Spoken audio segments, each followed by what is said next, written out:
আপনারা ভালো কাজ করতে গিয়া আসামি হবেন, এটা আমি চাই না।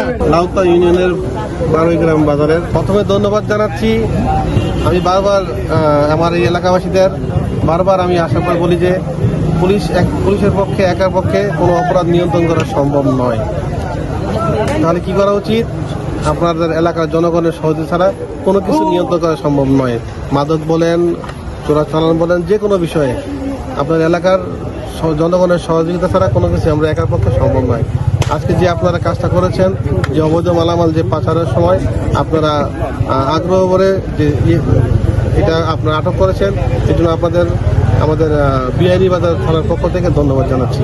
আমি আশা করব এই রোডটা যেন আমাদের কোনো মাদক চোরাচালানের কোনো ব্যবহারযোগ্য কোনো রোড না হয়। আপনারা এভাবে আমাদের পাশে থাকবেন, আমরাও আপনাদের পাশে থাকবো। ইনশাল্লাহ আমরা একসঙ্গে কাজ করে আমাদের এলাকা থেকে মাদক চোরাচালান সহ অন্যান্য অপরাধ নির্মূল করব। মাদক সেবনের যদি অন্যতম জায়গা হয়, মাদক সেবন করার সময় যদি আপনারা এই ধরনের দেখেন, আপনারা আমার ইচ্ছা আছে আপনাদের নিয়ে একটা মাদক নির্মূল কমিটি করব।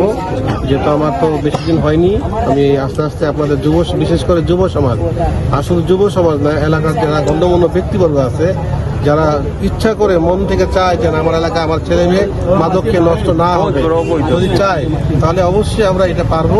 আমরা একটা যদি মাদক নির্মূল কমিটি করার পক্ষ থেকে যেখানে আমাদের এই ধরনের আস্থানা আছে সেটা আমরা আশা করি ওখান থেকে উৎখাত করব।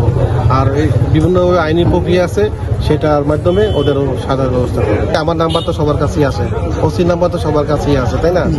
আপনারা যদি খুব কম পরিমাণ যদি এই ধরনের যদি সামগ্রী সহ যদি আপনারা আটক করেন, আপনারা আটক করে রাখবেন, পরবর্তী ব্যবস্থা আমরা নেব। এবং শুধুমাত্র একটাই হচ্ছে, আইন নিজের হাতে তুলে দিবেন না, মারধর করবেন না। সুস্থভাবে আমাদের কাছে দিলে আমরা ব্যবস্থা নেব অবশ্যই। আমরাও আপনাদের সহযোগিতা চাই। আর একটা বিষয় না বললে না, আপনারা তথ্য দিবেন, তথ্যদাতার পরিচয় সম্পূর্ণ গোপন রাখা হবে। আসসালামু আলাইকুম।